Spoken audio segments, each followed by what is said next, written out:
BPL অনেকেই বলে থাকেন বাংলাদেশ প্রবলেম লিগ, অর্থাৎ প্রত্যেকটা বছর বিসিবি একটা এলোমেলোভাবে টুর্নামেন্ট আয়োজন করে।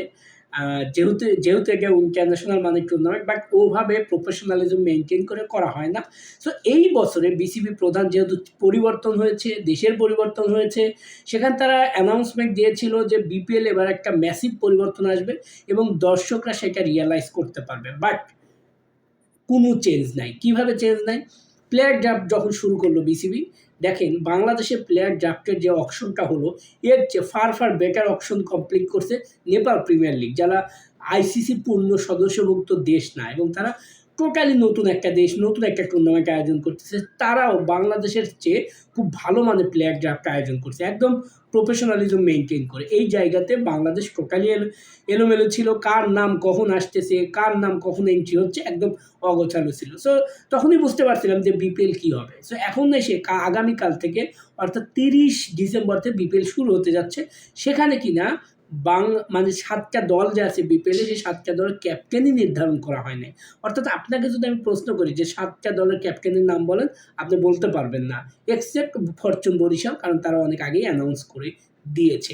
তো এই জায়গাটা টোটালি বিসিবি ফ্র্যাঞ্চাইজি বলেন, বিসিবি বলেন, টোটালি আনপ্রফেশনালের পরিচয় দিয়েছে। এবং আমার পয়েন্ট হচ্ছে আরেকটা জায়গা, ঢাকা ক্যাপিটালস নতুন ফ্র্যাঞ্চাইজি নিয়ে আসছে। সো ঢাকা ক্যাপিটালসের ক্যাপ্টেন করা হয়েছে তিশারা পেরেরাকে। আমার চমকটা কিন্তু এখানে দেখেন, লিটন কুমার দাস বাংলাদেশের একজন গুরুত্বপূর্ণ ব্যাটসম্যান, বাংলাদেশের একজন গুরুত্বপূর্ণ প্লেয়ার, এবং রিসেন্টলি ওয়েস্ট ইন্ডিজের মাটিতে লিটন কুমার দাস কিন্তু ভালো ক্যাপ্টেন্সি দিচ্ছিল এবং তার বোলিং চেঞ্জ বলেন, তার ম্যাচ সিচুয়েশন বোঝা বলেন, এভরিথিং ওয়াজ অ্যামেজিং। সেই জায়গাতে লিটন কুমার দাসকে রেখে তিশারা পেরেরাকে ক্যাপ্টেন্সি হওয়ায়, তিশারা পেরেরা এখন শ্রীলঙ্কান ক্রিকেট টিমে ভাই চান্স পায় না, তাকে কেন ক্যাপ্টেন দিতে হবে? লিটন কুমার দাসকে যেহেতু বিসিবি অ্যাজ এ ক্যাপ্টেন হিসেবে চিন্তা করতেছে, সেহেতু যদি বিসিবি কি মানে লিটন কুমার দাসকে ঢাকা ক্যাপিটালস ম্যানেজমেন্ট যদি তাকে ক্যাপ্টেন করতো, হয়তো বা লিটন কুমার দাস একটা এক্সপিরিয়েন্স গেইন করতো, এখান থেকে অনেক কিছু শিখতো, প্রেশার হ্যান্ডেল করতে পারতো, সেটা কিন্তু আলটিমেটলি ন্যাশনাল টিমে কাজে আসতো। যেহেতু বিসিবি তা অ্যাজ এ টি-20 ক্যাপ্টেন হিসেবে কনসিডার করতেছে সোফার, যদি আমি ভুল না ভেবে থাকি বা ভুল না জেনে থাকি। সো আমার কাছে এই জায়গায় মনে হয় লিটন কুমার দাসকে অ্যাজ এ ক্যাপ্টেন হিসেবে কনসিডার করতেই পারতো ঢাকা ক্যাপিটাল, এক্সেপ্ট তিশারা পেরেরার একজন experience campaigner, no doubt about that. But as a Bangladeshi, as a বাংলাদেশের ক্রিকেট দলের ক্যাপ্টেন, সেই হিসাবে, এবং আমার মনে হয় যে লিটন কুমার দাসের স্ট্যাটিস্টিক তিশারা পেরেরার চেয়ে কোনো অংশ কম না।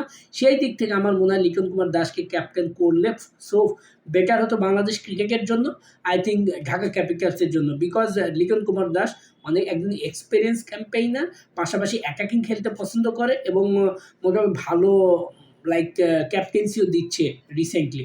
সো এই দিক থেকে আমার মনে হয় যে লিটন কুমার দাসকে করাই বেটার ছিল। আর এই যে বিপিএল, দেখা যাক এখন মাঠের খেলায় বিপিএল কতটা গোছালো ক্রিকেট খেলার আয়োজন করতে পারে এবং দর্শকদের কত টানতে পারে স্টেডিয়ামে। Let's see.